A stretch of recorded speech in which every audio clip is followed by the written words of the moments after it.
सोचिए, आप सुबह उठते हो, चाय बन रही है, मोबाइल पर हेडलाइन खुलती है, prices are still high, growing slowly, debt rising, world economy under pressure, और आप सोचते हो ये रिसेशन है या कुछ और। क्योंकि इकॉनमी कभी एकदम से लाइट स्विच की तरह ऑफ नहीं होती, कभी कभी वो धीरे धीरे घुटती है। सांस लेती हुई इकॉनमी, लेकिन हर सांस थोड़ी छोटी, हर नेक्स्ट स्टेप थोड़ा हेवी। और 2026 में दुनिया कुछ ऐसी ही लग रही है हम सभी को। ये खाली हम एक एसेट की बात नहीं कर रहे हैं, ये वर्ल्ड वाइड यहाँ पे ये फीलिंग जो है वो हर किसी इंसान में आज के टाइम में आ रही है। बट यहाँ पे ज़रूरी है कि हम स्टोरी को और आगे बढ़ाएं। स्टोरी की शुरुआत किसी एक देश की नहीं होती, ये स्टोरी ग्लोबल है। UNCTAD के 2026 अपडेट के मुताबिक ग्लोबल ग्रोथ 2.6 के आसपास स्लिप कर रही है, और वर्ल्ड बैंक का जून 2026 आउटलुक ग्लोबल ग्रोथ को 2.5% तक स्लो होता हुआ दिख रहा है।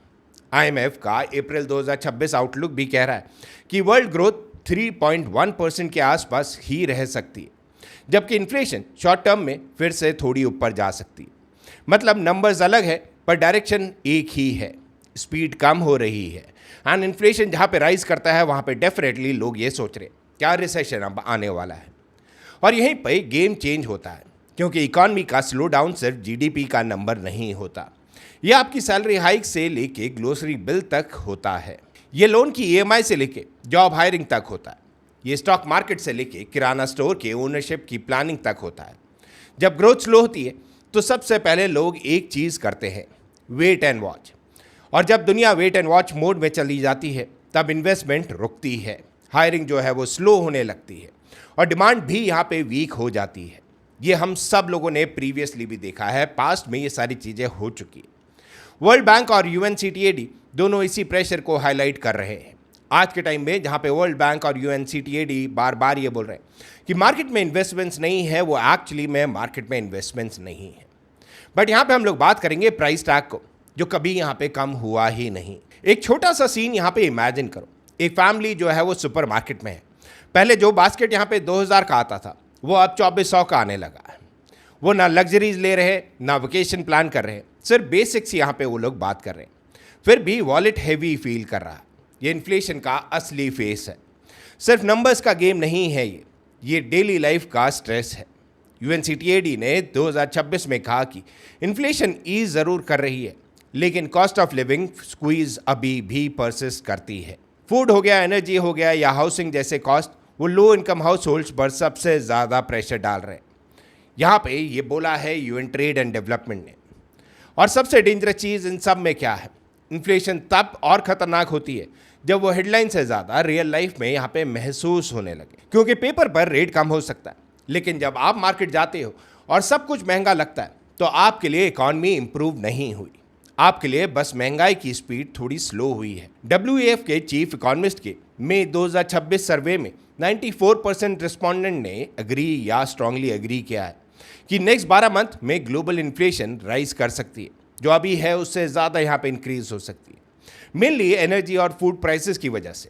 अब ये दोनों चीज़ यहाँ पे इम्पैक्ट करती है हर रिटेल इन्वेस्टर को, वो यहाँ पे इम्पैक्ट करती है हर उस हाउस होल्ड को जो यहाँ पे अपनी ज़रूरत का सामान मार्केट में लेने जाता है। और ये सिर्फ एक नंबर नहीं है। सोचो, एक बेकरी ओनर है, उसको फ्लावर यहाँ पे महंगा मिलता है। एक ट्रांसपोर्ट कंपनी है, उसको फ्यूल एंड रूट डिस्ट्रप्शन का प्रेशर उस पर है। एक स्टूडेंट है जिसका हॉस्टल का रेंट और डेली एक्सपेंस ऊपर जा रहा है। एक गवर्नमेंट है, उसको सब्सिडी, वेलफेयर या डेट सब एक साथ मैनेज करना है। इन्फ्लेशन हर लेयर को अलग तरीके से हिट करती है, किसी को यहाँ पे थोड़ा लगता है बट किसी को वो पूरा यहाँ पे तोड़ देती है। बट यहाँ पे बात ज़रूरी करने की है regarding debt. The debt nobody likes to talk about. Debt वो चीज़ है जिसके बारे में पूरी दुनिया में कोई बात नहीं करना चाहता। प्रीवियसली हमने एक वीडियो यहाँ पे बनाई थी जहाँ पे हमने US के डेट की बात करी थी। बट अब आते हैं इकॉनमी के दूसरे मॉन्स्टर पर, जो कि यहाँ पे है डेट। डेट वर्ड सुनते ही यूजली लोग सोचते ये तो गवर्नमेंट का प्रॉब्लम है, हमें इससे क्या लेना देना। लेकिन सच ये है कि डेट का बिल इवेंचुअली पूरी सोसाइटी यहाँ पे पे करती है, टैक्स के थ्रू, लो स्पेंडिंग के थ्रू, हायर इंटरेस्ट कॉस्ट के through, and often slower growth के थ्रू। वर्ल्ड इकॉनमी फोरम ने जनवरी 2026 चीफ इकोनॉमिस्ट आउटलुक में average public debt to GDP ratio advance economies में नियरली 112% के आसपास प्रोजेक्टेड था, और इमर्जिंग मार्केट में अराउंड 77%। ये नंबर सिर्फ लार्ज नहीं है, ये सिग्नल है कि गवर्नमेंट के पास रूम कम हो रहा है डे बाय डे। एंड ये खाली हम एक गवर्नमेंट की यहाँ पे बात नहीं कर रहे हैं, वर्ल्ड वाइड यहाँ पे ये चीज़ें हमारे सामने हो रही है। बट यहाँ पे अब आप एक सिंपल थॉरो एक्सपेरिमेंट करो। अगर आपके घर का फिक्स्ड इनकम है और लोन ईएमआई हर साल बढ़ रही है तो आप क्या करोगे? वेल, आप यहाँ पे ट्रिप्स कैंसिल करोगे, नया फर्नीचर जो आपने खरीदना था उसको आप पोस्टपोन करोगे, इमरजेंसी फंड में यहाँ पे प्रेशर आएगा। एग्जैक्टली यही लॉजिक कंट्रीज भी अप्लाई करती है। डेट हाई हो तो गवर्नमेंट के पास डेवलपमेंट पर कुछ खर्चा करने के लिए कम स्पेस बचता है। इंफ्रास्ट्रक्चर हो गया, यहाँ पे एजुकेशन हो गया, हेल्थ हो गया, यहाँ पे क्लाइमेट अडैप्शन हो गया, सब पर रूम स्क्वीज होता है। WF के सेम आउटलुक में चीफ इकोनॉमिस्ट ने नियर टर्म व्यूज को स्टिल टिल्टेड नेगेटिव बताया। इवन दो लेट 2025 के कंपैरिजन में थोड़ा इंप्रूव ज़रूर हुआ है, बट वो इंप्रूवमेंट यहाँ पे शो नहीं हो रही। वो हर एक हाउस होल्ड यहाँ पे फील कर रहा है, वो हर एक गवर्नमेंट यहाँ पे फील कर रही है, और यहीं से इकोनॉमिक स्लो डाउन और डेट एक दूसरे को फीड करते हैं। ग्रोथ वीक हो तो टैक्स कलेक्शन स्लो होता है, टैक्स कलेक्शन स्लो हो तो डेट मैनेज करना और मुश्किल हो जाता है, डेट मैनेज करना मुश्किल हो तो गवर्नमेंट यहाँ पे कॉशियस हो जाती है। कॉशियस गवर्नमेंट का मतलब less stimulus, less spending, less momentum, और फिर इकॉनमी और धीरे। ये एक पूरा लूप है जिसमें कोई भी प्लेयर जीतता हुआ दिखाई नहीं देता। बट यहाँ पे हम लोगों को समझना जरूरी है उस दुनिया के बारे में जो यहाँ पे स्टॉप कर रहा है मूविंग स्मूथली। अब ऐसा क्यों हो रहा है, क्या चीज़ें हो रही है, अब इसके बारे में यहाँ पे बात करते हैं। पहले दुनिया एक मशीन की तरह चलती थी, एंड ये हम सब लोग जानते हैं। चीज़ जापान में बनती थी, चिप्स ताइवान में, मशीनरी यहाँ पे जर्मनी में, एनर्जी गल्फ से और डिमांड अमेरिका और यूरोप से यहाँ पे आती थी। लेकिन अब वो मशीन ज़्यादा स्मूथ नहीं है। जियोपॉलिटिक्स ने ग्लोबल इकॉनमी को एक नया वेट वेस्ट पहना दिया है।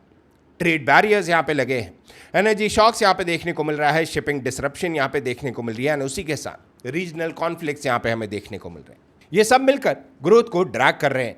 UNCTAD ने मई 2026 में वार्निंग दी कि higher energy prices, transport disruption, market volatility और सेफ हेवन एसेट की तरफ फ्लाइट इन्वेस्टमेंट और डिमांड को वे कर रही है। यहाँ पे INF ने भी अप्रैल 2026 में कहा कि ग्लोबल एक्टिविटी एक मेजर टेस्ट फेस कर रही है, स्पेशली यहाँ पे मिडल ईस्ट वॉर के ब्रेकआउट के बाद। US आउटलुक के हिसाब से ग्लोबल ग्रोथ 2026 में अराउंड 3.1% तक स्लो हो सकती है और इन्फ्लेशन 2026 में थोड़ी ऊपर जा सकती है, before later easing the inflation.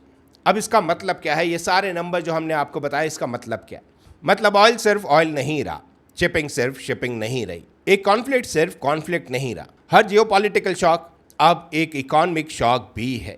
और जब दुनिया के 2 या 3 मेजर चोक पॉइंट्स पर टेंशन होती है तो सप्लाई चेन को डोमिनो इफेक्ट आता है। फ्रेट कॉस्ट बढ़ता है, इनपुट कॉस्ट बढ़ता है, बिजनेस मार्जिन कंप्रेस होते हैं, और फाइनली कंज्यूमर बिल और हैवी हो जाता है। इन सब चीज़ों में वो जैसे ही यहाँ पे कंज्यूमर बिल हैवी होता है, वो चीज़ आपको इफेक्ट करती है, एंड यही चीज़ हम लोग यहाँ पे बताने की कोशिश कर रहे हैं। बट इसी के साथ आप लोगों ने ये भी देखा होगा कि हाल फिलहाल में जो चीज़ें चल रही है, चाहे हम आपकी पर्सनली बात करें, हम अपनी पर्सनली बात करें, एक स्लो मोशन यहाँ पे रिसेशन जैसी फीलिंग हर किसी के अंदर आ रही है। वो फीलिंग आ रही है कि बस अब रिसेशन कभी भी हिट कर सकता है, एंड वो चीज़ याद आता ही सबसे पहले यहाँ पे चीज़ें याद आती हैं जो पास्ट में हुई। स्लो डाउन का सबसे ट्रिकी पार्ट होता है कि वो ऑलवेज हेडलाइन रिसेशन जैसा फील नहीं करता, ना क्रैश होता है, ना ड्रामेटिक कोलैप्स यहाँ पे देखने को मिलता है, बट हर चीज़ यहाँ पे थोड़ी सी धीमी हो जाती है। जॉब मार्केट्स में ओपनिंग यहाँ पे कम हो जाती है, बिजनेसेस जो है वो एक्सपेंशन यहाँ पे डिले करते हैं, कंज्यूमर अभी नहीं बोलते हैं, इन्वेस्टर बोलते हैं यहाँ पे थोड़ा सा वेट करो, और इकॉनमी का इंजन आइडल पर चला जाता है। इकॉनमी यहाँ पे मूव नहीं कर रही होती, वो यहाँ पे स्टैग्नेंट पड़ी रहती है।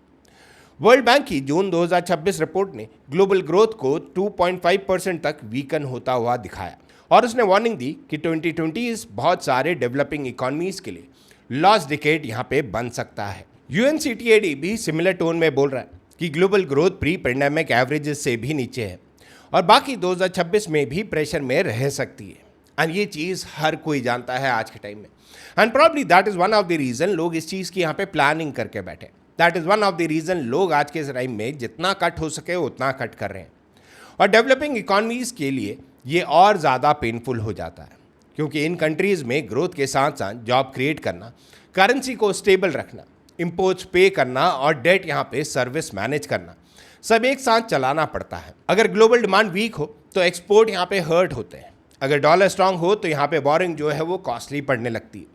अगर फूड और एनर्जी प्राइसेस ऊपर हो तो इन्फ्लेशन का यहाँ पे प्रेशर आता है, और अगर डेट हाई हो तो यहाँ पे पॉलिसी फ्लेक्सिबिलिटी वो लो रहती है। ये ट्रायंगल बहुत डेंजरस है एंड ये ट्रायंगल आप लोगों ने समझना है। बट इसी के साथ साथ 2026 के चीफ इकोनॉमिस्ट सर्वे में भी मूड कॉशियस था। जनवरी एडिशन ने नियर टर्म प्रोस्पेक्ट को स्टिल नेगेटिव साइड पर बताया, और मे एडिशन ने इन्फ्लेशन रिस्क को सडनली ज़्यादा डोमिनेंट बताया। मतलब सेंटिमेंट्स भी शिफ्ट हो रहा है और मार्केट सेंटिमेंट्स को इग्नोर नहीं करती है। ये हमने टाइम एंड टाइम अगेन देखा है इन दी पास्ट, एंड यही चीज़ आज के टाइम में हम सबके सामने हो रही है। बट यहाँ पे बात करनी ज़रूरी है इस वीडियो की एंडिंग, जो कोई सुनना नहीं चाहता बट सुनना यहाँ पे ज़रूरी है। जो यहाँ पे लोग समझना नहीं चाहते बट समझना ज़रूरी है, बिकॉज ये आपको मैटर करता है, ये हमें मैटर करता है। तो आखिर स्टोरी का टेक अवे क्या है? ये नहीं कि दुनिया क्रैश कर रही है, ये भी नहीं कि सब कुछ खत्म हो गया है। टेक अवे ये है कि वर्ल्ड इकॉनमी एक स्लो डाउन मोड में आ चुकी है, जहाँ ग्रोथ है बट वीक है, इन्फ्लेशन है बट स्टबर्न है, डेट है बट हेवी है, और जियोपॉलिटिक्स है जो हर रिकवरी को थोड़ा रिस्की बना रहा है। और इसी के साथ कभी कभी हिस्ट्री का सबसे डेंजरस फेज वो नहीं होता जब सब टूट रहा हो। डेंजरस फेज वो होता है जब सब कुछ ऑलमोस्ट नॉर्मल लगता है, लेकिन अंदर ही अंदर सिस्टम थक रहा होता है। 2026 की ग्लोबल इकॉनमी कुछ ऐसी ही लग रही है हर किसी को। It is not a collapse but a drag, not a fire but slow burn, not a sprint but एक क्रॉल की तरह यहाँ पे इकॉनमी जो है वो चल रही है दुनिया भर की, और इस चीज़ को कोई इग्नोर नहीं कर पा रहा। और मे बी इसीलिए ये टॉपिक इतना इम्पॉर्टेंट भी है, क्योंकि इकॉनमी को समझना सिर्फ चार्ट्स देखना नहीं होता। इकॉनमी को समझना मतलब ये समझना कि ऑर्डिनरी लाइफ किस डायरेक्शन में जा रही है। और अगर दुनिया की शॉपिंग लिस्ट, लोन शीट, जहाँ पे सैलरी स्लिप और शिपिंग रूट सब एक साथ प्रेशर में है, तो ये सिर्फ फाइनेंस स्टोरी नहीं है, ये एक सिविलाइजेशन स्टोरी है। एंड ये सिविलाइजेशन स्टोरी हम सब लोग जी रहे हैं आज के टाइम में। वो टाइम जहाँ पे वर्ल्ड जो है वो कोलैप्स करता हुआ नज़र आ रहा है, बट एक्चुअली में कोलैप्स नहीं हो रहा। वो टाइम जहाँ पे हर कोई यहाँ पे चिंता ज़रूर कर रहा है अबाउट देयर फ्यूचर। वो टाइम जहाँ पे हर कोई सोच रहा है क्या मैं यहाँ पे काफ़ी अर्निंग कर रहा हूँ। वो टाइम जहाँ पे हर कोई सोच रहा है क्या मेरे अकाउंट में इनफ सफिशिएंट बैलेंस बचा है या नहीं। बट इसी के बीच में कुछ ऐसे लोग भी हैं जो इस मौके का यहाँ पे फ़ायदा उठा रहे हैं। वेल, क्या कर रहे हैं वो लोग, ये अगर आप लोगों ने जानना है तो नीचे कमेंट सेक्शन में कमेंट ज़रूर करिएगा। एंड अगर आपको ये वीडियो अच्छा लगा तो वीडियो को लाइक करिएगा, चैनल को सब्सक्राइब करिएगा अगर आप लोगों ने अभी तक नहीं करा। दोनों चीज़ें आपके लिए एब्सोल्युटली फ्री है, बट हमें यहाँ पे काफ़ी ज़्यादा मोटिवेशन मिलता है as soon as you do that. मिलते हैं अगली वीडियो में, एंड बात हम लोग करेंगे पूरी दुनिया की, क्या चल रहा है इकोनॉमिकली वर्ल्ड वाइड, इसके बारे में बात करना ज़रूरी है। बिकॉज आज का टाइम का जो प्रेशर है ये आप भी फील कर रही है, मैं भी फील कर रहा हूँ।